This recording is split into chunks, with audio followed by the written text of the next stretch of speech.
buenas tardes, les damos la bienvenida a esta primera edición central del mes de octubre de 2025. ¿Cómo estás, Martín? ¿Cómo andás, Nati? ¿Todo bien? Bien, ¿y tú? Cuando dijiste primera edición dije, che, pero no estamos en la mañana, este horario que habitualmente la tiene a Pilar Teijeiro en la conducción. Ahora entendí, estamos abriendo sí mes, es cierto, el 10º mes del año que nos tiene desde Uruguay mirando hacia la agenda internacional. Exacto, porque el presidente de la República, Yamandu Orsi, viajará a Italia a mediados de este mes para participar de la celebración del 80 aniversario de la Organización de las Naciones Unidas para la Alimentación y la Agricultura, la FAO.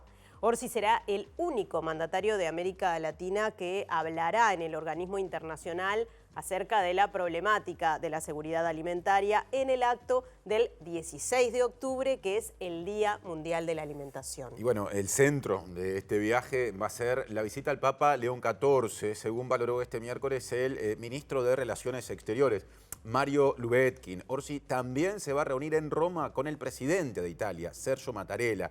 En esta gira, además, tiene previsto visitar Bruselas, la capital de Bélgica, porque allí espera mantener diversos encuentros con autoridades europeas en el marco del proceso previo a la firma del acuerdo de libre comercio entre Mercosur y la Unión Europea.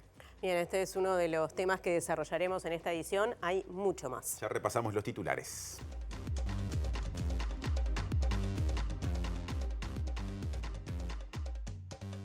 La pobreza en Uruguay fue de 17,7% durante el primer semestre de 2025, según la estimación de datos divulgada por el Instituto Nacional de Estadística. Según esta cifra, 177 de cada 1000 personas no superan el ingreso mínimo para cubrir las necesidades básicas alimentarias y no alimentarias. El senador del Frente Amplio, Eduardo Brenta, dijo que las modificaciones planteadas a la ley de lavado de activos posicionan bien a Uruguay en el mundo con relación a la trazabilidad del dinero que proviene del crimen organizado. En un posteo en un foro donde suelen publicarse filtraciones provenientes de ataques informáticos, un grupo de ciberdelincuentes llamado Pampalix publicó una base de datos de usuarios de Ceibal, de la ANEP, del SUSIBE y de la Dirección Nacional de Identificación Civil. Gustavo Vila nos trae una cartelera de actividades vinculadas a las ciencias con motivo del próximo fin de semana del patrimonio. El recorrido propone dinámicas interactivas, visitas guiadas y recreaciones de época en facultades, institutos, museos y hospitales. Un grupo de barcos de Israel cortó el paso a la flotilla que se dirigía a Gaza con ayuda humanitaria e interceptó a 3 de los principales barcos, luego de que la misión ingresara en la zona de exclusión establecida por el ejército israelí. Este miércoles hubo una nueva marcha de personas jubiladas en torno al Congreso de la Nación en Argentina, en la ciudad de Buenos Aires. Hubo nuevamente incidentes entre las personas manifestantes y el personal policial que aplicó el protocolo antipiquete y usó gases lacrimógenos. TV Ciudad está en sus dispositivos y MBD Noticias en cada edición también. Nos pueden seguir mediante la web tvciudad.uy, también mediante el canal de TV Ciudad en YouTube y nos pueden escuchar por Uniradio. Esto es, por aire, 107.7 de FM en Montevideo y cercanías, radio de la Universidad de la República y en la web uniradio.edu.uy. Ahora Natalia, porque hay adelanto desde exteriores. Exacto, vamos al contacto ya mismo con Martín Duarte, que nos va a contar sobre una campaña solidaria para el Teatro Circular, que como contábamos en estos días, ha quedado muy dañado por una inundación en su edificio y necesita la ayuda de todos y todas. Adelante, Martín. Natalia, Martín, buenas tardes para ustedes. Sí, una afectación importante a esta histórica sala que se inauguró en octubre de 1954. El año pasado estuvo cumpliendo justamente los 70 años y desde el día viernes cuando llegaron aquí en horas de la tarde, los funcionarios encontraron esa pérdida que inundó justamente gran parte de lo que es la sala. Han iniciado distintas movidas, en particular han sido visitados por autoridades. Vamos a estar conociendo qué ha salido del fruto también de esas conversaciones con el Ministerio de Cultura, entre otros organismos, pero en particular lanzaron una campaña de colaboración donde la gente se va a poder arrimar y va a poder colaborar también con esta histórica institución. Otro asunto, el diputado frente amplista Fernando Amado dijo que el oficialismo intentará mejorar la asignación presupuestal para el Poder Judicial luego de que en esta jornada compareciera ante la Comisión de Presupuestos integrada con Hacienda el presidente de la Suprema Corte de Justicia, John Pérez. Respuestas ninguna, todos nos escucharon con atención y bueno, vamos a ver después en los hechos, ¿no? Entendemos absolutamente fundamental tratar de arrimar el bochín a una deuda histórica.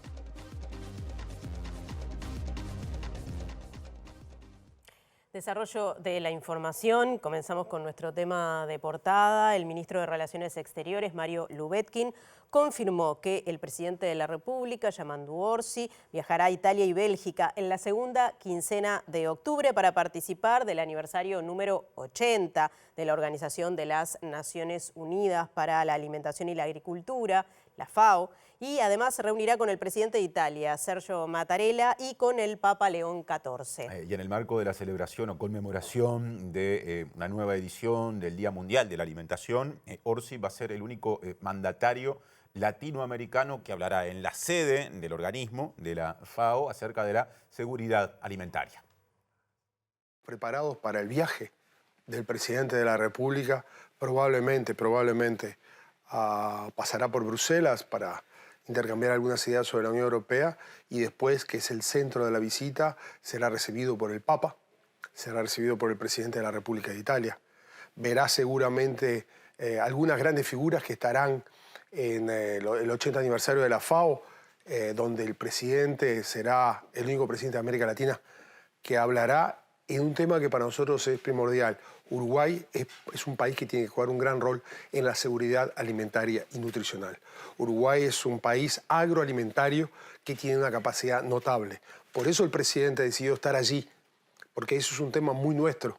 Nosotros no somos petroleros, no somos productores de gas, pero somos productores de algo que es clave, que es la alimentación para el futuro de la humanidad.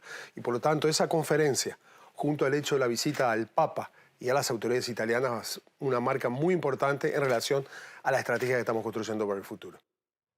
Ahora cambiamos de asunto. El senador frente amplista Eduardo Brenta dijo que las modificaciones que impulsa el oficialismo para formularle a la ley integral contra el lavado de activos posicionan bien a Uruguay en el mundo con relación a la trazabilidad del dinero proveniente del crimen organizado. Brenta dijo que la senadora Graciela Bianchi del Partido Nacional, que cuestionó la afectación de las libertades individuales en este proyecto de ley, tiene una visión absolutamente errónea de las implicancias de los cambios que se proponen. Yo creo que este proyecto de ley efectivamente mueve la aguja, pone a Uruguay en una situación adecuada a nivel internacional, con lo que es los lineamientos del GAFI, que es el organismo internacional que controla las normas en materia de lavado de activos, y posiciona bien al Uruguay en el mundo en relación a la trazabilidad del dinero proveniente del narcotráfico. Si estamos dispuestos a dar esa pelea, bueno, no hay que contraponer esto con la libertad de los ciudadanos. Eso es otro aspecto.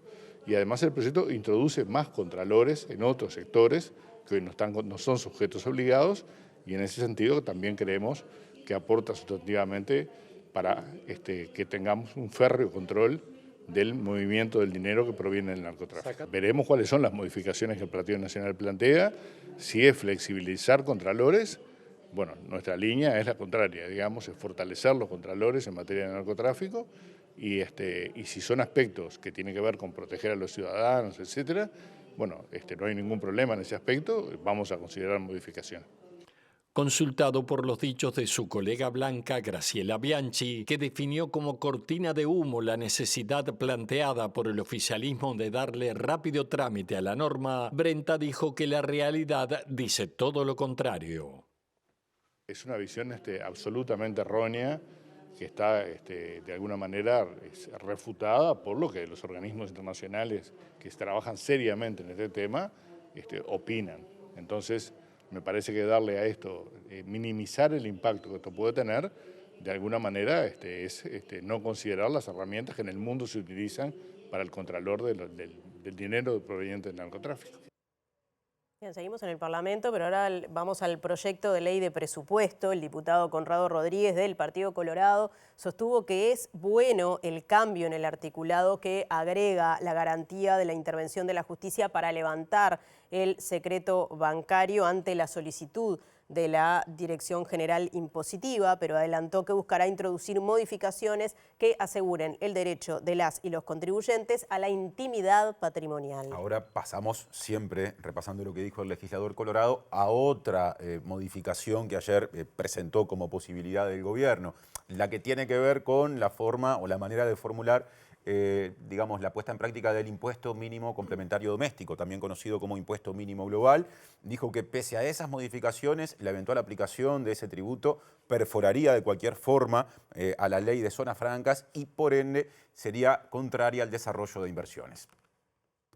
Las modificaciones que presenta el Ministerio de Economía realmente no han quedado muy claras, porque allí lo que se establece es que las excepciones a este impuesto se van a establecer por vía reglamentaria, ¿no? Se van a establecer por decreto.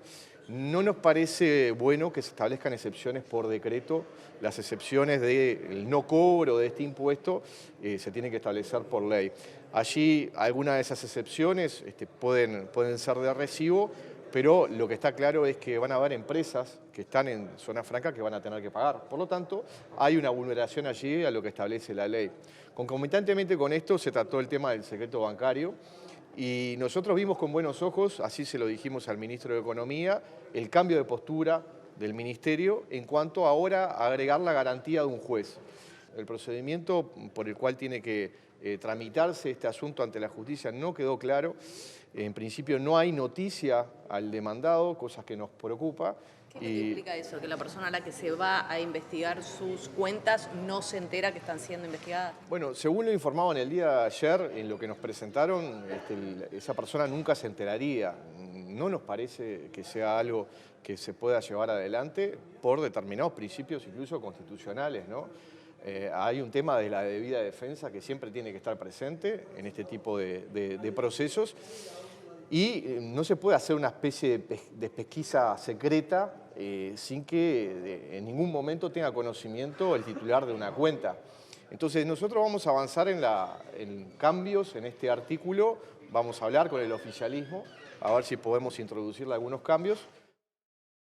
Otra campana, Partido Nacional, otro diputado, Sebastián Andújar, dijo que no comparte con el ministro Odone que la eventual aplicación del impuesto mínimo complementario doméstico vaya a tener un efecto neutro sobre la población contribuyente. Y en la misma línea que Conrado Rodríguez, Andújar enfatizó que los cambios planteados al proyecto de presupuesto en este tema son el mismo perro con distinto collar y advirtió sobre el impacto negativo que tendrá esta norma en la captación de inversiones. Eso nos podría relegar un poco lo que es un sistema nacional de captación de inversiones a nivel mundial, donde podemos perder ventaja y bueno, los empresarios después decidirán o no si Uruguay es un buen país para invertir o si las reglas de juego son estables y las condiciones son sostenibles en el tiempo. Eso yo no lo comparto, esa visión con el ministro y reitero, es lo mismo. No quiero que quede vulgar la situación, pero para que se entienda, el mismo perro con distinto collar. No cambió nada a lo que habían mandado anteriormente y que va a ser por decreto. O sea, se va a decir por decreto, sin control legislativo en algún caso, de que a quién se le va a cobrar o quién está comprendido o quién no está comprendido. Hablaba también de modificaciones en materia de secreto tributario y preocupación por la forma en la que se implementaría. Sí, bueno, eso tuvo un cambio.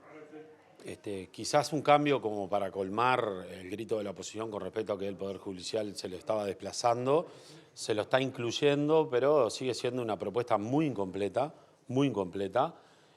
Nosotros vamos a trabajar en el tema y lo vamos a trabajar en bloque opositor, no lo vamos a hacer solo como Partido Nacional, lo vamos a trabajar con el Partido Colorado también y el Partido Independiente a ver si esta propuesta se puede mejorar y pueda ofrecer las garantías que tiene que ofrecer. Porque esto no solamente va a recaer sobre las empresas internacionales a través de los tratados de intercambio de información, sino también están comprendidas las empresas y los comercios locales. Y una de las cosas que nos llama la atención es que aquellos que estén implicados o que supuestamente están generando innovación o se requiere la información y el levantamiento de secreto bancario no sean notificados. Una de las cuestiones tantas que tenemos que rever, pero vamos a trabajar una contrapropuesta. Esto tenemos tiempo y creemos que se puede mejorar mucho, se pueden dar garantías, las garantías que se necesitan y quizás ahí encauzar por lo menos la intención que pueda tener el gobierno. Y el levantamiento del secreto bancario tal cual está planteado en la ley de presupuesto obedece a una exigencia de la OCDE, de la Organización para la Cooperación y el Desarrollo Económico, y tiene como problema que el contribuyente no se entera de que se está pidiendo información sobre él, lo que puede implicar la violación al debido proceso y al derecho a la intimidad patrimonial que está contemplado en la Constitución. ¿De quién es esa opinión? Bueno, es de Gianni Gutiérrez, que habló con MBD Noticias, es especialista en Derecho Tributario y socio de la consultora CPA Ferrere. La primera modificación que se había enviado con la ley de presupuesto suponía un levantamiento administrativo del secreto bancario, es decir, la DGI, en una resolución fundada, pedía el levantamiento del secreto bancario para el intercambio de información o para investigar a sus propios contribuyentes. En esta segunda modificación que en el día de ayer se planteó en la Comisión de Hacienda y Presupuesto de la Cámara de Representantes, lo que se prevé es que participe un juez en la decisión. O sea, la DGI en una resolución fundada le va a pedir al juez levante el secreto bancario porque entiendo que existen evidencias en el caso de los contribuyentes locales que no se están pagando correctamente los impuestos y pide el levantamiento. El juez va a tener 10 días para expedirse. Si no se expide, se considera que hay un silencio, que el silencio es positivo, es decir, que hay una autorización. Y el problema de este proceso es que no se le da, el contribuyente no sabe que se está pidiendo información acerca de él. Es un proceso que es a espaldas del contribuyente. Ese es uno de los posibles cuestionamientos que pueda tener. Para el levantamiento a efectos del intercambio de información también va a ser lo mismo. Se va a decir que se van a tener que presentar en resolución fundada el pedido de información que viene de un fisco extranjero, pidiendo el levantamiento a la sede judicial, y también si el juez no se expide en esos 10 días hábiles, se va a considerar que está la autorización dada, entonces se va a comunicar al Banco Central y el Banco Central comunicará a las distintas entidades financieras para que den la información del correspondiente a esa persona física o jurídica respecto de la cual se está pidiendo el levantamiento del secreto. Con Antel Empresas estamos del mismo lado del mostrador. El Teatro Circular, ubicado en Montevideo, está en problemas. Vamos a conocer más acerca de esta situación con El Móvil, que encabeza Martín Duarte. Bueno, lo venimos a visitar, Martín, Natalia, para mostrarle también a los televidentes el estado actual del teatro. Como decíamos, el fin de semana todos nos enteramos, ya sea a través de redes sociales, a través de la cobertura de la afectación que sufrió esta institución, como decíamos, que cumplió 70 años el año pasado y que fue afectada por la rotura de un caño en el Ateneo, principalmente en el hall del teatro y también en la sala principal, la sala 1. Estamos con Paola Bendito, integrante de la directiva del teatro, para conocer detalles y una campaña que ha lanzado la propia institución para que en este caso los espectadores y el público en general pueda colaborar. Bueno, Paola, la sensación no te voy a preguntar porque nosotros no podemos transmitir el olor a humedad. Vamos a estar recorriendo ahora con imágenes para mostrar a los televidentes, pero bueno, ¿qué ha pasado desde ese viernes, el viernes pasado, hasta el día de hoy? Hay ventiladores prendidos. Bueno, ¿cómo han trabajado y también qué vínculos y lazos han abierto a la hora de poder recuperar esta institución? Sí, después de salir del shock, ¿no?, que fue encontrarnos con la sala así lloviendo, como si estuviéramos afuera, fue realmente muy triste para todos. Después de ese primer impacto, nos pusimos a trabajar en ver lo que se podía ir haciendo, ¿no?, con las dificultades de esperar que parara el agua y todo este fin de semana fue casi que no se podía ir haciendo nada más que esperar que el agua parara para sacar lo poco que se pudiera sacar, que no fuera peligroso. Y nos pusimos a trabajar. Lo bueno de todo esto es que contamos con el apoyo de tanta gente y sentimos la solidaridad, la verdad. Enseguida se hizo presente la Intendencia, el Ministerio de Educación y Cultura, ni que hablar los colegas, las otras instituciones, la Intendencia Canelones. Realmente nos sentimos muy apoyados y en eso estamos. Tratando pensando que esto vamos a salir adelante, por supuesto, nos va a llevar un tiempo, como verán, como estarán viendo los televidentes. Estamos ingresando en este momento a lo que es la sala principal, estábamos en el hall y así luce, ¿no? Decíamos con deshumidificadores, ventiladores. ¿Hay una cuantificación del daño? ¿Han venido arquitectos, tú me decías? Sí, vinieron arquitectos de la Intendencia, arquitectos nuestros, arquitectos del Ateneo también. Ellos se hicieron presentes, hoy hubo una reunión con el Ateneo, muy buenos términos, para tratar de solucionar esto lo antes posible. Todavía nadie puede hablar exactamente de costos ni de tiempo. Sabemos que va a llevar muchos meses porque, el piso, que ahora justo la cámara lo está mostrando, este piso que es el piso original, esto hay que levantarlo todo porque nos explicaban los arquitectos, bueno, abajo es tierra, todo esto está mojado, entonces no se puede hacer nada hasta que todo esto se seque, se levante. Bueno, las gradas, que como verán también en otras imágenes, está todo deshecho, todo esto va a haber que reconstruirlo, o sea que va a llevar muchos meses, mucho esfuerzo y mucho dinero también, porque bueno, es un costo grande para nosotros, ni que hablar, para el Teatro Circular y también, bueno, para los dueños del edificio, que son el Ateneo de Montevideo, también es un costo muy importante. Tú hablabas de la presencia de autoridades, ¿qué se pudo tener de esas charlas, más allá de la intención de colaborar de alguna forma? Pero bueno, como tú decías, hay que empezar a accionar de alguna forma, porque también las temporadas van pasando, claro. Se pueden reubicar algunos espectáculos, esa es la intención, pero también todos queremos ver el teatro funcionando. Por supuesto, claro, sí, eso fue lo primero. Enseguida recibimos llamadas, por ejemplo, de la Sala Verde o de otras salas independientes ofreciéndonos el espacio para el espectáculo que estaba acá, poder reubicarlo, el espectáculo nuestro. Nosotros también teníamos un compromiso con el fortalecimiento de las artes, un espectáculo que se estrenaba, bueno, eso también se reubicó. Sabemos que vamos a salir adelante, que esto va a quedar en nuestra historia, pero bueno, son momentos difíciles que trataremos de seguir trabajando juntos, que es lo que sabemos hacer. Independientemente de las colaboraciones que puedan venir por fuera o de organismos, la propia institución lanzó una campaña de colaboración a través de cuentas bancarias, pero un dato particular, y hablando de este fin de semana del patrimonio, que uno va a poder seguir viniendo al Circular porque la Sala 2 sigue funcionando, pero en particular hay una invitación también al público en general que se pueda acercar, más allá de que no va a haber una recorrida guiada de lo que ha sido de alguna forma esta tragedia, pero sí que va a poder in situ poder colaborar de alguna forma con la institución. Sí, en realidad fue como que la gente nos obligó enseguida a sacarnos, estábamos un poquito como, bueno, vamos a ver qué hacemos, y la verdad muchos compañeros, muchos colegas decían, bueno, queremos colaborar, ¿qué podemos hacer? Y bueno, ahí sí que fue que se abrió una cuenta de Hábitat, se puso una cuenta del BBVA también a disposición, y vamos a estar, si el día del fortalecimiento, abiertos, con una alcancía también para que él quiera acercarse, quiera colaborar con su granito de arena, todo nos sirve, todo viene bien, y bueno, si no vamos a poder hacer esa recorrida, como vos decías, porque es peligroso, estamos con estos casquitos, no es un lugar como para entrar todos, pero bueno, sí, que puedan venir. El fin de semana hubo funciones en la Sala 2, la Sala 2 sigue funcionando, de viernes a domingo hay funciones, y la gente, la verdad, lo que venía era comentarnos esto, de cómo están, en qué podemos ayudar, el público es muy solidario, el Circular tiene 70 años de historia y tiene mucha gente que lo quiere y que quiere a la sala, ¿no? Así que bueno, los esperamos a todos. Los que quieran venir a visitarnos, vamos a estar acá abiertos esperándolos. Bueno, Paola, te agradecemos mucho este tiempo y bueno, ojalá que la próxima recorrida sea en breve y distinta. Nos comprometemos. Sí, perfecto, sí, los vamos a esperar cuando la sala esté preciosa y el hall divino, y los esperamos a todos. Muchas gracias.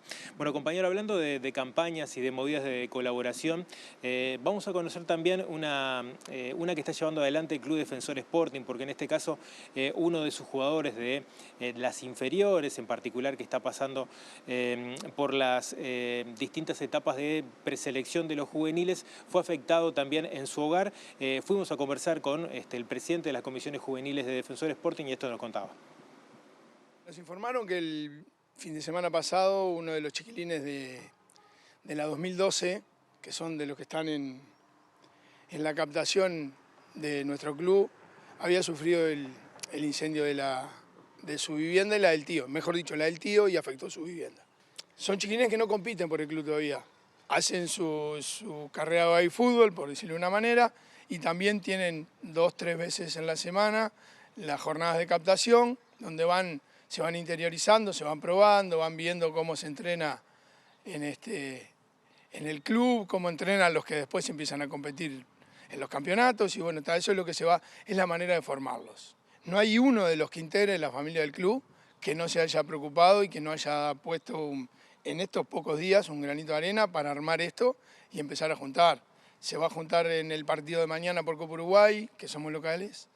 Se va a juntar el lunes, que también somos locales por el Campeonato Uruguayo. Se va a empezar en el primer partido de la Liga, que es el 9 o el 10, todavía no está la fecha exacta. La semana que viene, que debutamos contra Goes, y también se va a hacer una juntada de ropa de cama, todo lo que precise una casa, porque lamentablemente quedaron prácticamente sin nada.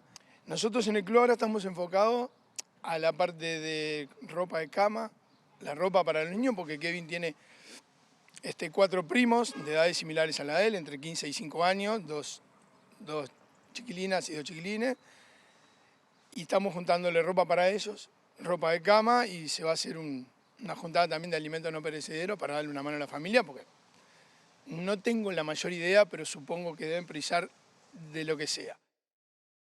Presenta Mercado Agrícola de Montevideo, en el corazón de un barrio donde late la ciudad. Mercado de Historias. Mercado de Historia.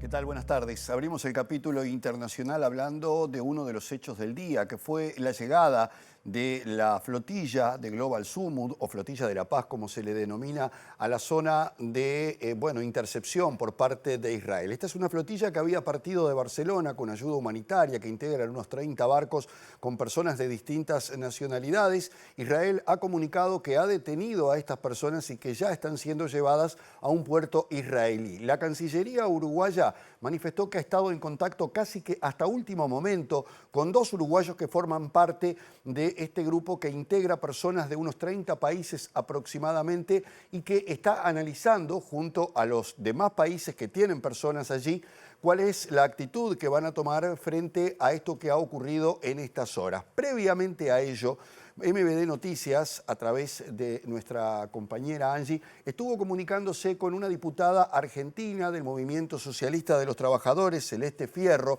que formaba parte de esa delegación y que fue justamente interceptada en ese momento en el que comenzaban a complicarse las comunicaciones a raíz de un corte que había cuando la flotilla ingresaba al área delimitada a unos 200 kilómetros de la costa de Israel y de Gaza, cuando fue interceptada por los barcos israelíes. Esto decía.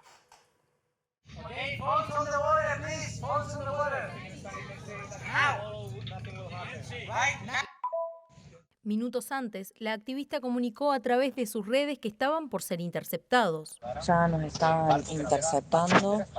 Hay 2 barcos militares rápidos que se han acercado a nuestras embarcaciones, han detenido la Marcha del Alma, el barco que venía encabezando la misión. Sobre el final del video, confirma que su embarcación será interceptada por el ejército israelí. Acá ya nos están por interceptar, están alumbrando nuestro barco, están cerca, no se puede ver. Minutos previos, Fierro relató a MBD Noticias cómo fueron las horas previas a la intervención de la flotilla que intentaba llegar a Gaza. A las 3 de la mañana del día de hoy, del 1 de octubre, acá en el Mediterráneo, estuvimos en alerta con los protocolos de seguridad ante una posible intercepción. Recién a las 7 de la mañana esto bajó, así que hemos podido descansar un poco y estar pendientes de lo que suceda, porque ya estamos a menos de 100 millas náuticas de la Franja de Gaza. Además, se refirió a la falta de acción de los estados frente al genocidio en Gaza y a la necesidad de ejercer presión sobre el Estado de Israel. Es clave la presión internacional. En estas últimas semanas esto ha pegado un salto muy importante que está acorralando al sionismo. Tenemos que multiplicar esas acciones, que se termine el genocidio, que se terminen las estructuras de apartheid que existe al día de hoy. Y esta flotilla tiene ese compromiso, esta flotilla tiene esa convicción de, a pesar de los riesgos que corremos, navegar y hacer lo que no están haciendo los estados cómplices de este genocidio, que miran para otro lado, que no rompen relaciones con Israel, que continúan sus negocios. Desde el Ministerio de Relaciones Exteriores confirmaron a MBD Noticias que desde hace días están en contacto con los ciudadanos uruguayos que integran la flotilla. Y el gobierno de Estados Unidos dio lugar al cierre justamente de esta etapa administrativa luego de que republicanos y demócratas no lograran un acuerdo para establecer las políticas presupuestarias que tienen que ver con el funcionamiento de las agencias federales. Todo esto se da en un contexto donde hacía 7 años que no se producía esto que se conoce en Estados Unidos como el shutdown y que pone en riesgo los servicios no esenciales que quedan paralizados. A partir de este momento, solamente se mantienen aquellos que tienen que ver con la seguridad, con el funcionamiento del país, pero aún así correrían riesgo de no cobrar sus salarios hasta tanto republicanos y demócratas logren en el Congreso un acuerdo presupuestario que permita que se liberen dichas partidas. El gobierno de Estados Unidos comenzó a cerrar sus operaciones tras la medianoche de este miércoles, luego que los legisladores y el presidente Trump no superaran un estancamiento presupuestario en tensas negociaciones en el Congreso, que por el momento afectan servicios no esenciales, pero podrían comprometer otras funciones de la administración central si se prolonga el bloqueo legislativo. Este es el primer shutdown desde el más largo de la historia, que duró 35 días hace casi 7 años y detendrá el trabajo en múltiples departamentos y agencias federales, afectando a cientos de miles de empleados gubernamentales. Los dos partidos tenían hasta la medianoche de este 30 de septiembre, cuando concluía el año fiscal, para aprobar unos fondos que permitieran seguir funcionando plenamente las agencias del gobierno, pero hasta el martes los republicanos solo lograron agenciarse 2 de los 7 votos demócratas que necesitaban en el Senado para aprobar un paquete de financiación provisional que habría mantenido plenamente operativo al gobierno otras 7 semanas. Por su parte, los demócratas tampoco lograron los 13 apoyos que requería su propuesta presupuestaria, que destina más financiación para la sanidad y que, al igual que el proyecto de ley republicano, fue rechazada hoy mismo en la Cámara Alta. Las fuerzas de seguridad del ejército, los aeropuertos o la seguridad social seguirán funcionando con normalidad, pero preocupa el hecho de que los funcionarios en estas áreas no cobrarán sus sueldos hasta que las dos bancadas resuelvan sus diferencias en el legislativo y aprueben un presupuesto nuevo. Presentó Mercado Agrícola de Montevideo, en el corazón de un barrio donde late la ciudad. Mercado de Historias. Mercado de Historia. Agenda local, temas importantes, la cantidad de personas ubicadas bajo la línea de pobreza en el primer semestre del año se ubicó en 17,7%, una proporción similar a la registrada en el mismo periodo del año anterior, y esto se refleja en un reciente informe del Instituto Nacional de Estadística. Y el total de personas bajo la línea de indigencia representó el 1,8% de la población.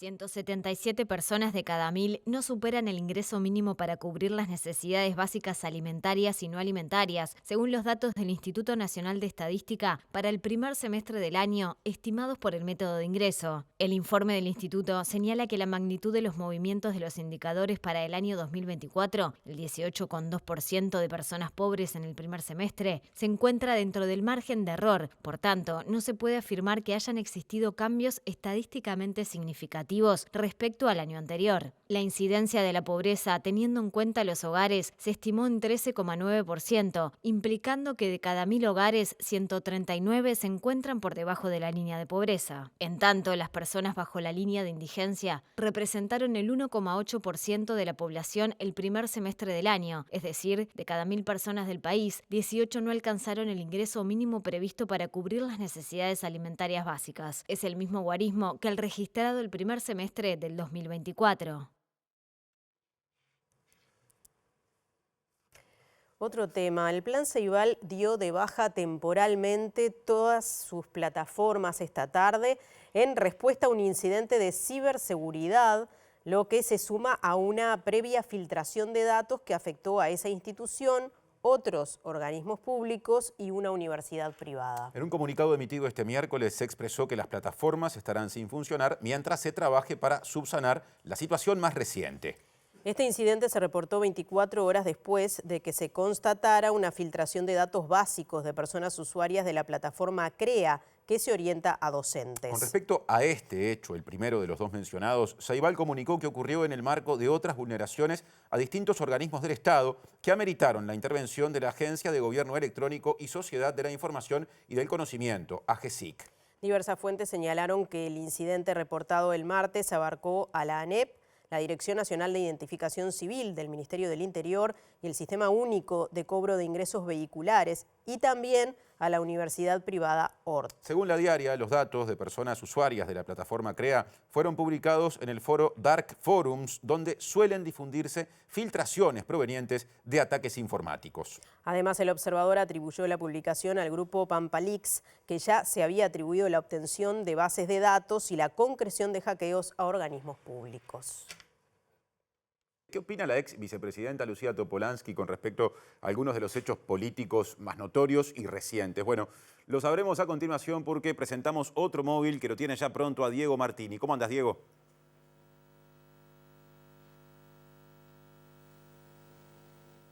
Estamos esperando establecer contacto con Diego Martini. Hay alguna dificultad en el audio, pero estamos tratando de ajustar justamente ese contacto con Diego Martini, que está en Rincón del Cerro, en el establecimiento en el que viviera también el expresidente José Mujica, llamado o bautizado recientemente La Puebla, así se llama lo que siempre hemos definido como la chacra. Allí está la ex vicepresidenta Lucía Topolansky, que justamente tiene una opinión para dar, asociada también a la de su sector dentro del Frente Amplio con respecto a hechos políticos muy recientes y una cantidad de discusiones abiertas en este tiempo, por ejemplo, de discusión presupuestal. Sigue Natalia.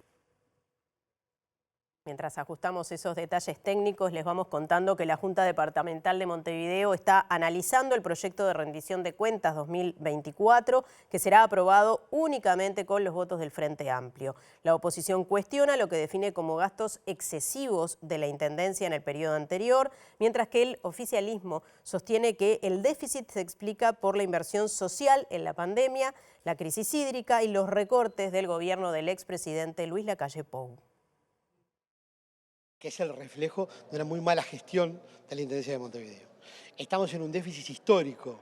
El déficit de este año, 3.600 millones de pesos, supera por 8 veces el del año pasado y es el doble del déficit más grande que ha tenido la Intendencia del 2010 a la fecha que se tienen registros, ¿verdad?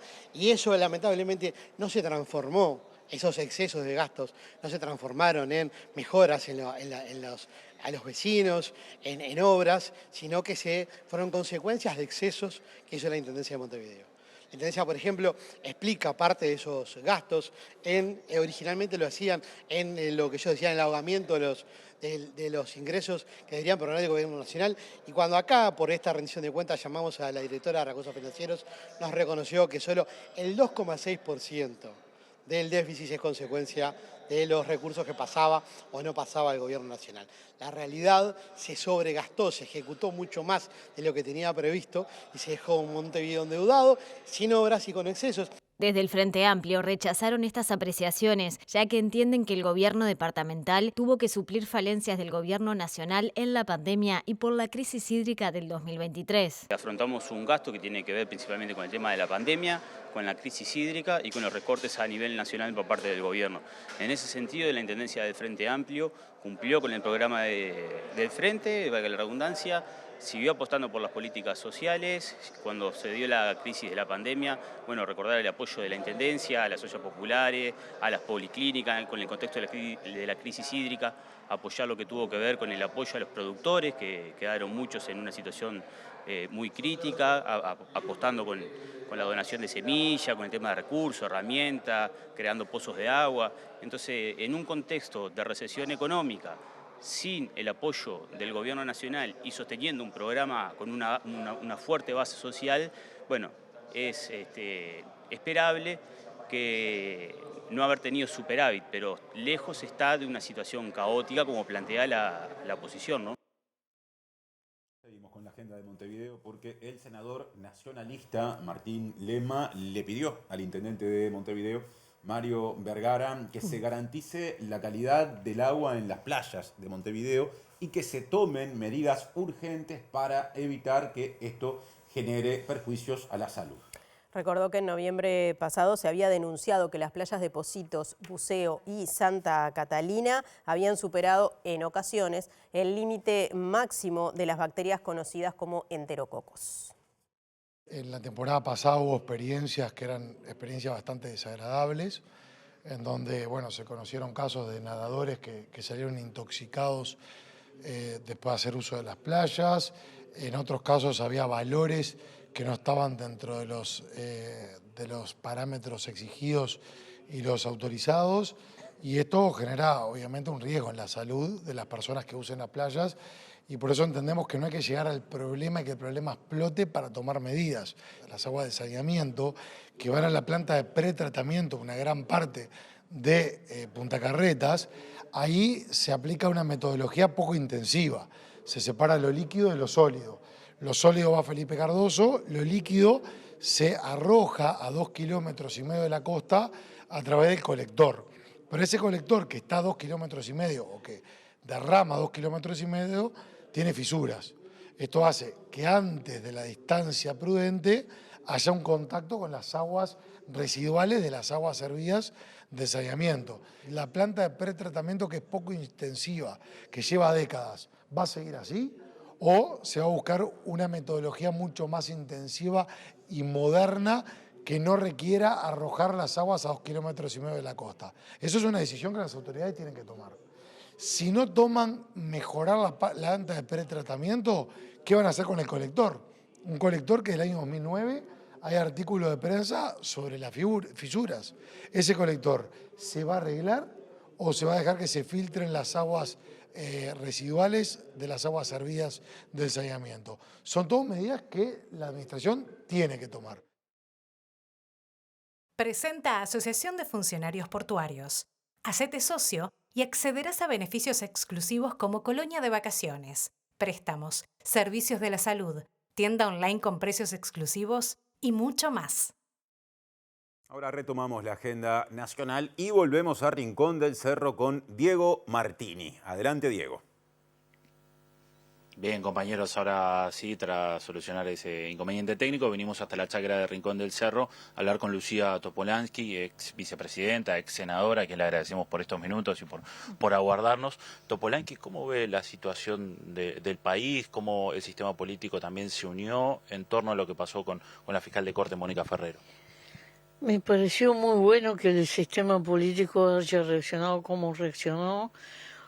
La convocatoria que hizo el presidente, la reunión de una comisión de diputados que enseguida se puso las pilas, no sé, creo que hubo una solidaridad, incluso la Cámara de Comercio, el PCNT, varias partes de la sociedad que se pronunciaron, hubo una unanimidad muy interesante, y eso es la mejor fortaleza que tenemos, porque se pueden opinar 40 cosas, pero esa es una fortaleza. ¿Se oyeron advertencias cuando usted fue vicepresidenta, por ejemplo, en la gestión de Eduardo Bonomi como ministro del Interior, y ya había personas que estaban allí, como Mario Lallera, como el ex fiscal de Corte Jorge Díaz, el prosecretario, que advertían de este tipo de situaciones? Bueno, el fenómeno del narcotráfico ya sabíamos que se iba extendiendo por América y se siguió extendiendo. Yo no soy técnica en esto, pero es evidente que eso podía suceder. Oí unas declaraciones muy interesantes de la fiscal Mirta Morales, que explicaba un poquito esto, y me parece que sí, que tanto los que están en Fiscalía, como el Poder Judicial, como los que están más en el tema, lo tenían claro. Topolansky, aprovecho a consultarle por cómo ve el presente del gobierno encabezado por Yamandu Orsi. Bueno, yo estoy conforme porque me parece que este periodo de gobierno tiene peculiaridades. Es la primera vez que desde la salida de la dictadura, no recuerdo antes, pero para tomar una fecha, desde la salida de la dictadura, que el partido de gobierno no tiene mayoría en el Parlamento. No sé si esta realidad vino para quedarse. Es la generalidad en muchísimos países del mundo y de Latinoamérica, pero Uruguay venía siendo una linda excepción, y hubiera pasado cualquiera, hubiera sido el resultado del balotaje. Entonces todos tuvimos que hacer un esfuerzo de adaptación, no solo los legisladores, el Poder Legislativo, los que están resolviendo el asunto en el Palacio, sino también toda la sociedad, porque los tiempos van a ser distintos, las negociaciones llevan sus tiempos y todos tenemos que bajar un poquito la pelota al piso, saber esperar. Y lo excelente para mí es enemigo de lo bueno. A veces podremos conseguir hasta un límite y no conseguiremos todo por lo que peleábamos, pero vale la pena pelear. Es una pelea linda de dar por el bienestar de la gente, por mejorar las cosas, y creo que en eso estamos. Creo que de a poco se está entendiendo la nueva realidad y el presidente es un hombre muy sereno. Y creo que tiene el carácter ideal para capitanear esta realidad.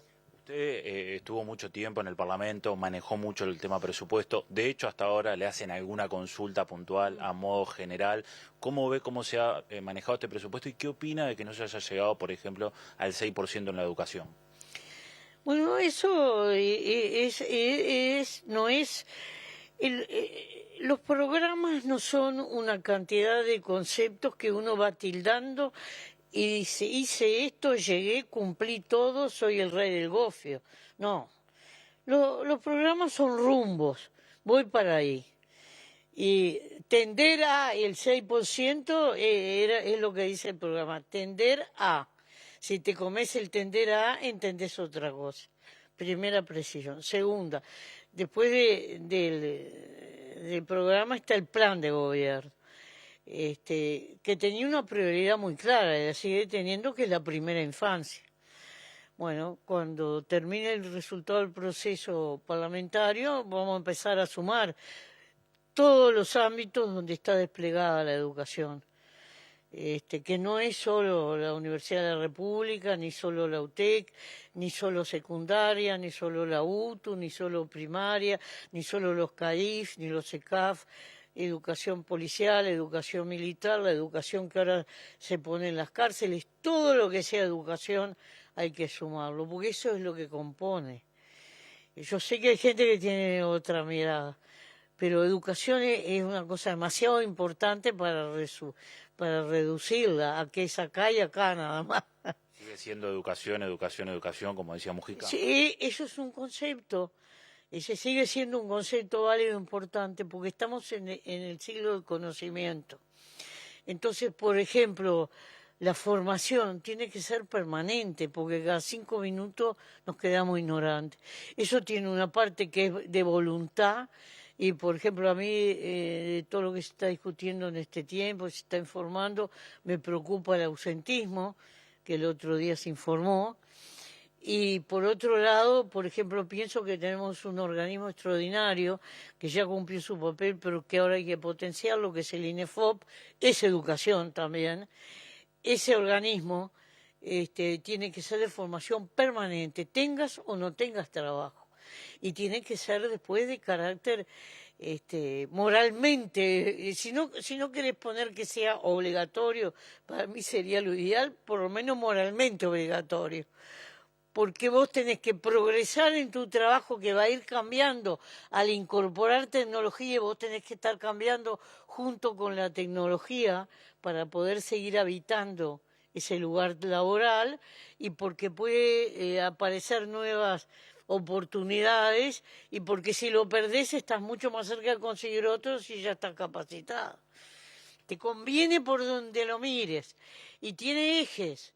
Por ejemplo, hoy nadie puede quedarse, y esa fue la genialidad del primer gobierno del Frente cuando puso el plan Ceibal, nadie puede quedarse ajeno a la tecnología.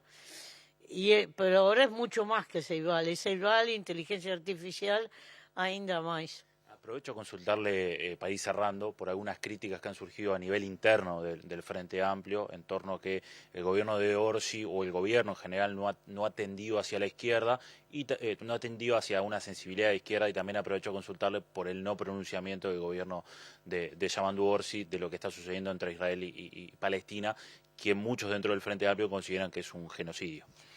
Bueno, yo creo que es una discusión que ya está saldada. El gobierno se fue pronunciando como gobierno, como institución. Una cosa es la fuerza política, otra es el gobierno. Se pronunció con toda corrección. Y ahora todos los que estamos expectantes es saber si ese teórico camino que se presenta de solución tendrá resultado o no.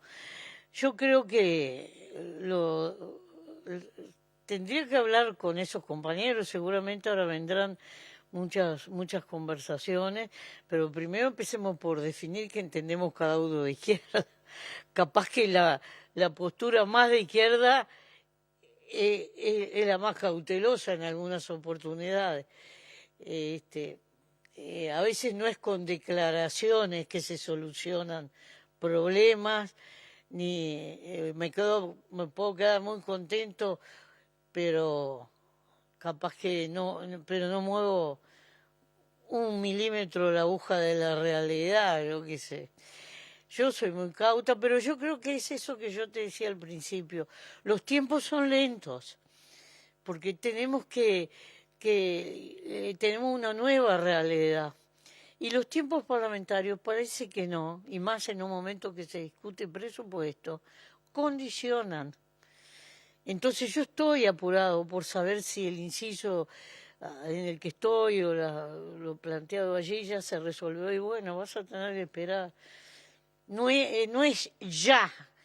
Eso déjalo para la empresa que tira comida chatarra por ahí, o para ayer. No. A veces los tiempos de los militantes no son los mismos que lo de la política. El que está más embebido, como son los procesos, sabe que si te faltan votos, podés decir la palabra que quieras, pero te siguen faltando los votos. Entonces no podés. Es lo que nos pasó con el voto consular.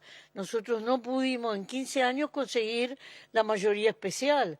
Y había gente que protestaba y bueno, no tuvimos las habilidades, el grado de convencimiento, capaz que el expertise, pero no lo logramos. Y sin esos votos no se lograba. Entonces lo explicamos muchas veces del derecho, del revés, para atrás, para adelante, para arriba, para abajo, pero había gente que decía, ahí consigan los votos. Y bueno, te podés poner a veces en conversaciones que son estériles. Pero yo le tengo confianza a la lucha, tengo optimismo, tengo esperanza, porque creo que si vos andás por la calle, por la gente común, la gente tiene más esperanza. Y creo que se va a ir entendiendo la nueva realidad y adaptando los modos a la nueva realidad. Y después, cuando termine de adaptarte, te va a venir otro cambio. Y después otro y otro y otro. Porque este es el siglo de los cambios. Lo menos que tenés que hacer es meterte en una canaleta y creer que es como aquello del mono que se rascaba la cabeza y decía, ahora que me aprendí todas las respuestas, me cambiaron la pregunta. La pregunta te la van a cambiar todo el tiempo. Lucía Topolansky, muchas gracias, como siempre. Gracias a ti. Bien, volvemos a estudios, compañeros, entonces de acá a la chacra de Rincón del Cerro. Bueno, hoy es miércoles, día de recibir en el estudio a Gustavo Vila, ahora ya desde la semana pasada aquí en el estudio. Gustavo, bienvenido. Tierra firme. Gracias, Natalia, ¿cómo andas? Sí, ya con el calendario corriéndonos, ¿no? Exacto. Porque llega esta época del año, la semana pasada hablamos de la noche de las y los investigadores, sí. Ahora hablamos del Día del Patrimonio. Exacto. Y todavía hay un montón de actividades más de acá hasta fin de año. Bien, sí. Bueno, el patrimonio vinculado a la ciencia. Sí, viste que este año, si bien la consigna es un poco amplia, ¿no? Bicentenario en todos los pagos, 1825, 1830, pero lo cierto es que siempre hay un montón de actividades que tienen que ver con la ciencia, con la investigación, con conocer lugares donde se desarrolla. Y bueno, armamos un pequeño recorrido, una serie de sugerencias como para, darle un pique a quienes quieran ver cosas lindas e interesantes. Un recorrido temático. Exactamente. Mira, vamos a arrancar por el barrio.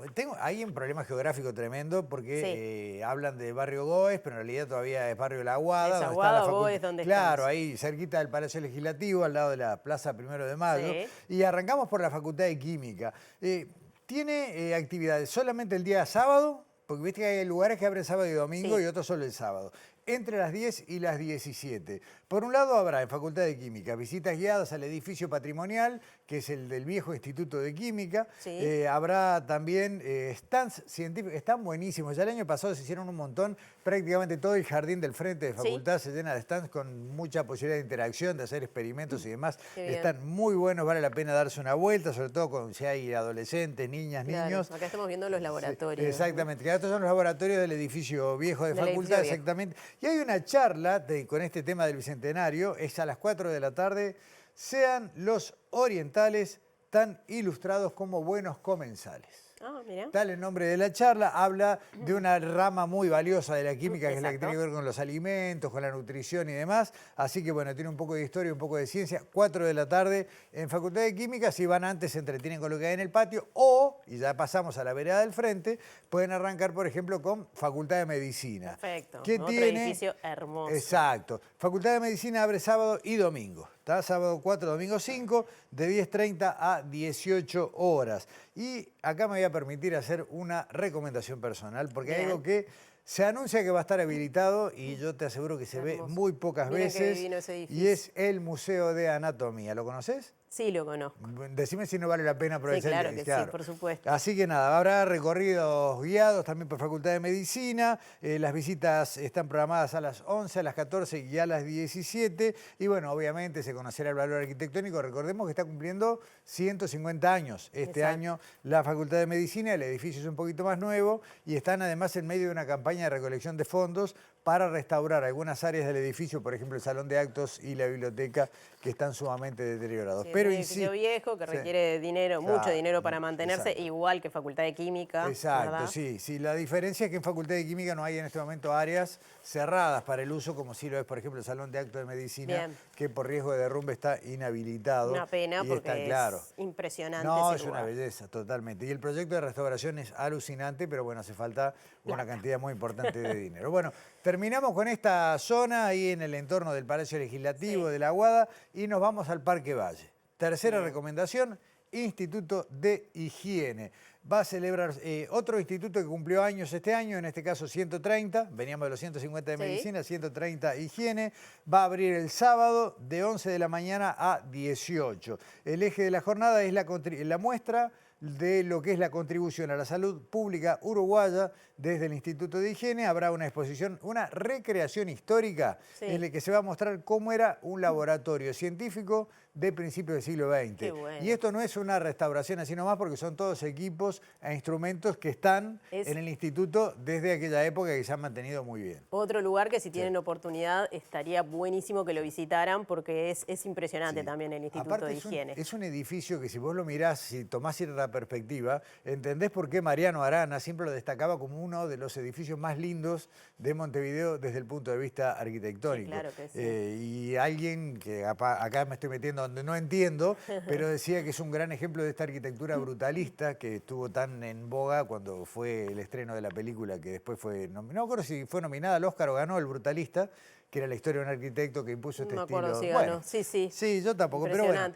No, es un edificio impresionante, otro estilo arquitectónico distinto al de la Facultad de Medicina, por ejemplo, pero es impresionante. Exacto, sí, es un ahí poco atrás más, del Hospital de Clínicas, si pueden darse una vuelta, está bueno. En lo que es el Campus Parque Valle, ¿no? Un proyecto que está en desarrollo. Y además, si termino con el Instituto de Higiene, se van a estar exhibiendo documentales de lo que era la producción de comunicación científica en los años 50 en Uruguay. La Universidad de la República, de la mano de Taliche, tenía una producción de películas y videos. Alguna vez vimos alguna sobre ciencia, La araña homicida, lo tengo presente, buenísimo. Pero muy buena filmación, muy buena calidad de filmación y demás. Claro, bueno, sabés que todavía existe el criadero de vinchucas en el Instituto de Higiene, que tiene una función de control, aunque parezca curioso, en este momento sigue siendo una técnica muy valiosa. Me acordaba mucho de escuchar a Taliche en Sarandí en mi infancia, así que...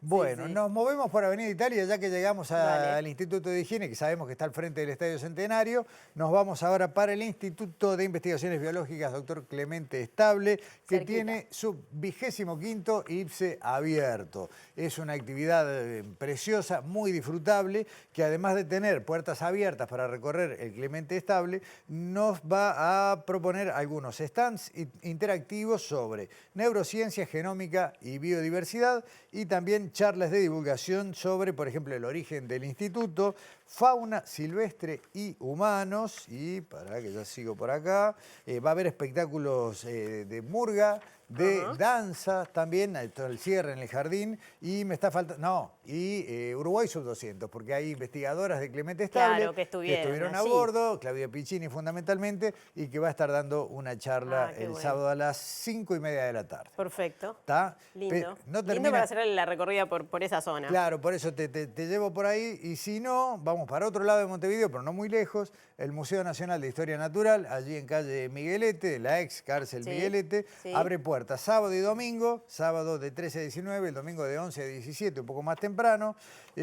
Habrá un recorrido libre por las exposiciones permanentes del Museo de Historia Natural, pero va a haber una muestra temporal que se inaugura ahí, se llama Exploraciones que hicieron historia. ¿Y dónde termina este recorrido? En el Uruguay Sub-200. Uruguay Sub-200. Y nos dijo la semana pasada Sebastián Serra, quien estuvo en Sobre Ciencia, que Contrarreloj estaban trabajando para poder exponer algunas de las piezas que vinieron ya en la recolección de lo que fue la exposición Uruguay Sub-200. Que ya forman parte de nuestro patrimonio. Exactamente, sí señora. Y termino esta invitación, esta serie de sugerencias con el Institut Pasteur de Montevideo. Ya seguimos por Avenida Italia un poco más allá. Malvin Norte. Exacto, Malvin Norte, al lado de Facultad de Ciencias. El sábado 4, desde las 10 de la mañana, habrá visitas guiadas por las instalaciones, exposición de la historia de los microorganismos, porque también hay un tema vinculado a los 200 años, ¿no? Cómo era la ciencia hace 200 años, cómo se concebían los microorganismos y demás hace 2 siglos atrás.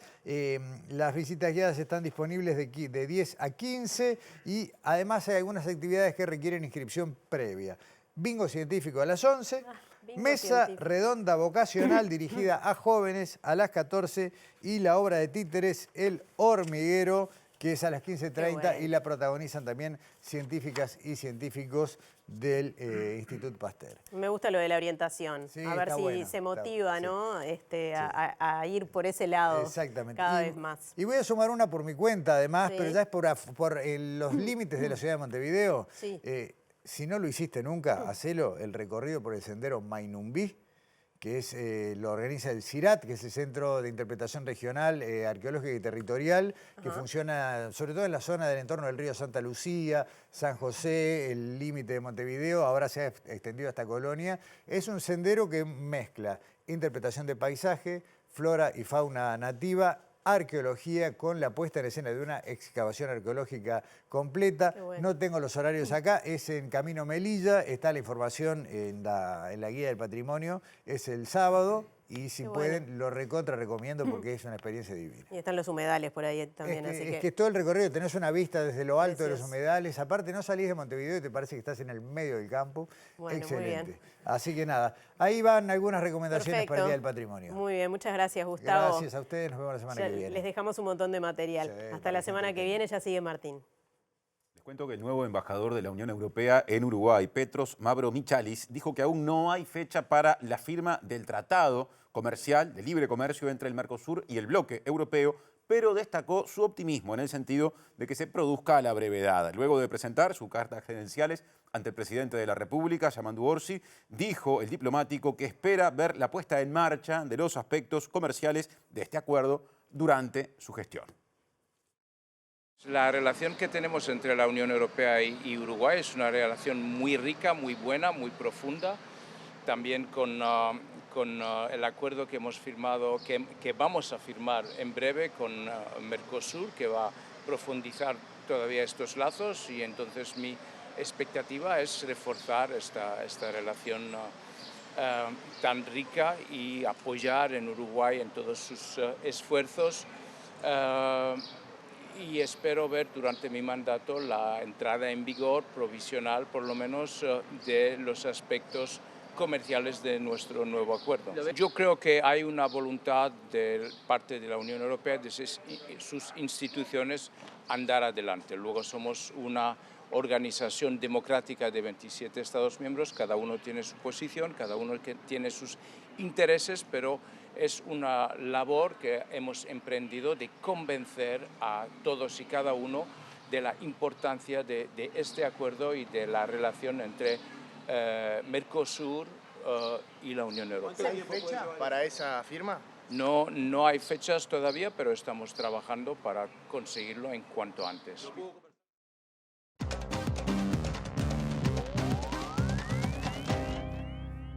Retomamos el capítulo internacional y hablamos de Brasil porque el Supremo Tribunal Federal de ese país notificó al senador Eduardo Bolsonaro de la denuncia que existe de la Procuraduría General de colaborar, o mejor dicho, de participar en una campaña de desprestigio de Brasil y de alguna manera alentar las sanciones que Estados Unidos ha llevado adelante, sobre todo en materia comercial contra su país. También hay otras cuestiones que se le acusan al diputado Bolsonaro, quien ahora deberá responder antes de 15 días a esta denuncia y en caso de que eso no ocurra, será juzgado en ausencia porque vive en Estados Unidos.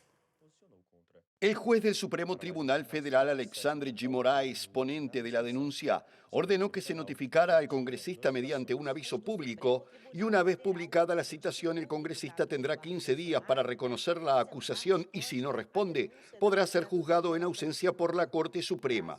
Eduardo Bolsonaro se encuentra en Estados Unidos y está acusado de fomentar las sanciones comerciales impuestas por el gobierno del presidente Donald Trump contra las exportaciones brasileñas, la aplicación de la ley Magnitsky y la suspensión de visas a jueces de la Corte Suprema y miembros del gobierno federal. En su decisión, de Moraes dijo que Eduardo Bolsonaro ya había confesado en las redes sociales su participación en Estados Unidos y que el congresista estaba en ese país para evitar rendir cuentas en Brasil. Además de declarar expresamente que se encuentra en territorio extranjero para evadir la aplicación de la ley penal, el acusado Eduardo Nantes Bolsonaro también tiene conocimiento inequívoco de la conducta que se le atribuye en la denuncia presentada en este proceso, afirmó el juez de Moraes. La semana pasada, el hijo del exmandatario y el bloguero Paulo Figueiredo fueron acusados del delito de coacción durante el juicio y en la denuncia presentada ante el Supremo Tribunal Federal, el fiscal general Paulo Gonet dijo que ambos ayudaron a promover sanciones graves contra Brasil para disuadir a la Corte Suprema de condenar al expresidente Jair Bolsonaro por encabezar un golpe de Estado. Y como todos los miércoles, ya casi que es tradicional que hay una marcha sobre el Congreso en la República Argentina, encabezada por los jubilados, que termina como en el día de hoy con algunos incidentes. La Central de Trabajadores Argentina Autónoma, que participó junto a las organizaciones de jubilados, denunció que las fuerzas policiales atacaron a los jubilados con gases lacrimógenos en la jornada de hoy en los alrededores del Congreso en el marco de las medidas antipiquetes que aplica el gobierno argentino. Este miércoles se llevó a cabo una nueva marcha de jubilados en el Congreso de la Nación y volvieron a registrarse incidentes entre manifestantes y efectivos de la Policía Federal que aplicó el protocolo antipiquete cuando los cordones policiales comenzaron a llevar a los presentes desde la calle a la zona de la plaza de los dos congresos y así liberar el tránsito.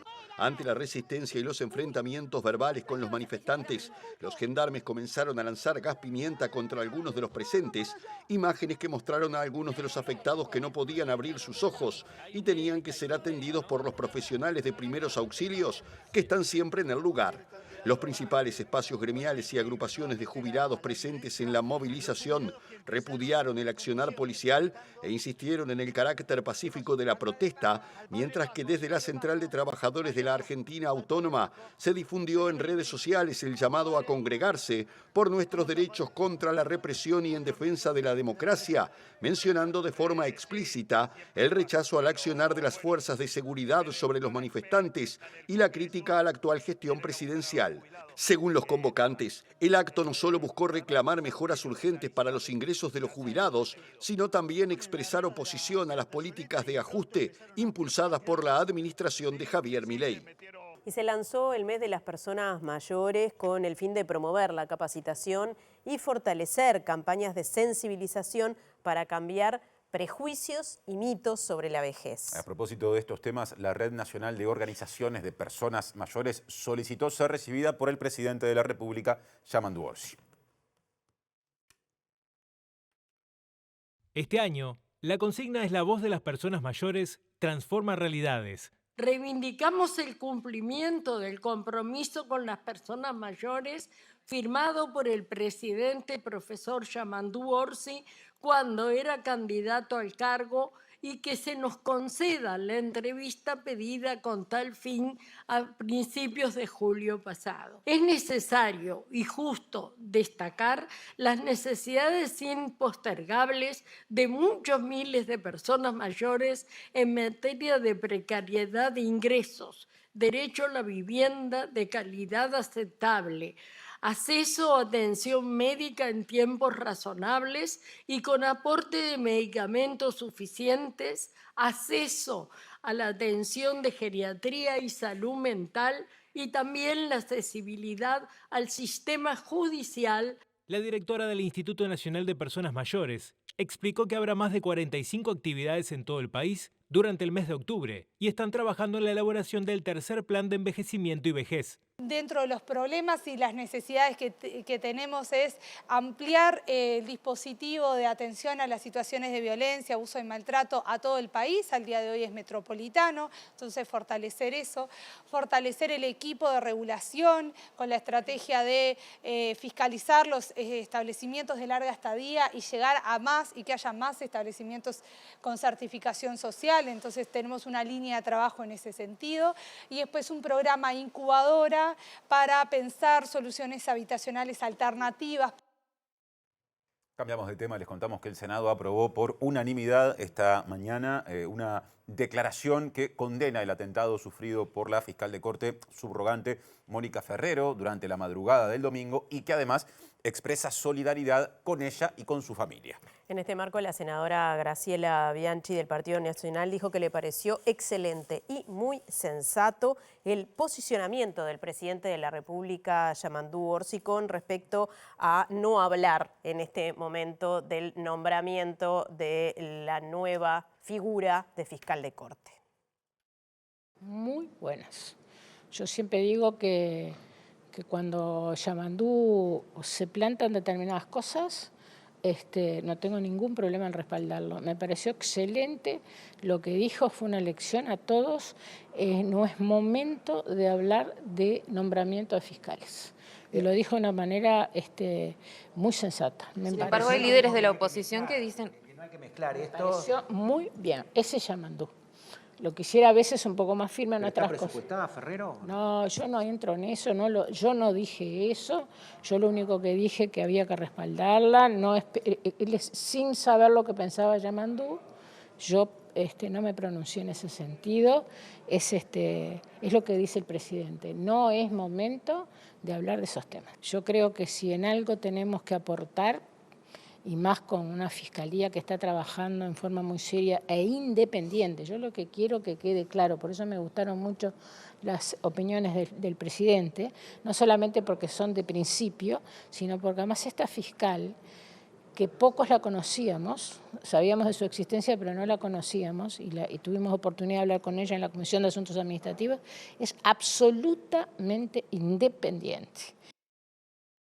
Bien, y en el marco de la comparecencia del Poder Judicial en la Comisión de Presupuestos integrada con Hacienda, el presidente de la Suprema Corte de Justicia, John Pérez Brignani, pidió una partida especial para la custodia de las sedes judiciales. Y también dijo que el atentado contra Ferrero fue una agresión a toda la institucionalidad. El hecho de la fiscal Ferrero fue un hecho lamentable que demuestra que no se atacó solo a la persona, se atacó a la institucionalidad. Y hay que actuar en consecuencia. Disculpe, pero...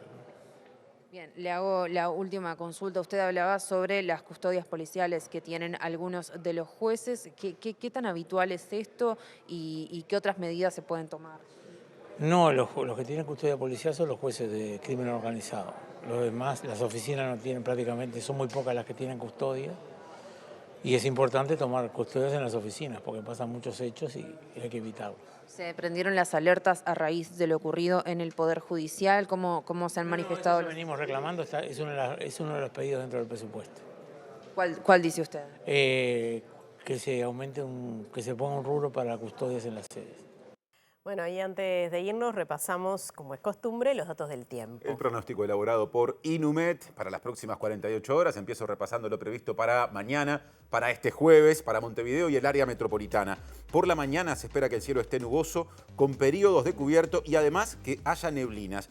Y por la tarde y la noche, dice el pronóstico, cielo nuboso, periodos de algo nuboso. No se pronostican lluvias, aclaro. Temperaturas extremas proyectadas, mínima 9 grados, máxima 23. Sube la temperatura el viernes, que estará nuboso, de nuboso a cubierto en la mañana. En la tarde estará de cubierto a nuboso y hay baja probabilidad de precipitaciones. La mínima será de 12 grados y la máxima de 24. Se viene el lado B a la pantalla de TV Ciudad. A su término reaparecerá MBD Noticias en formato en síntesis con lo más destacado de la edición que estamos cerrando ahora. El reencuentro con las noticias será mañana a las 8, a las 13 y a las 18:30, que estaremos aquí con Martín. Un gusto será recibirles otra vez. Que pasen bien. Que pasen bien.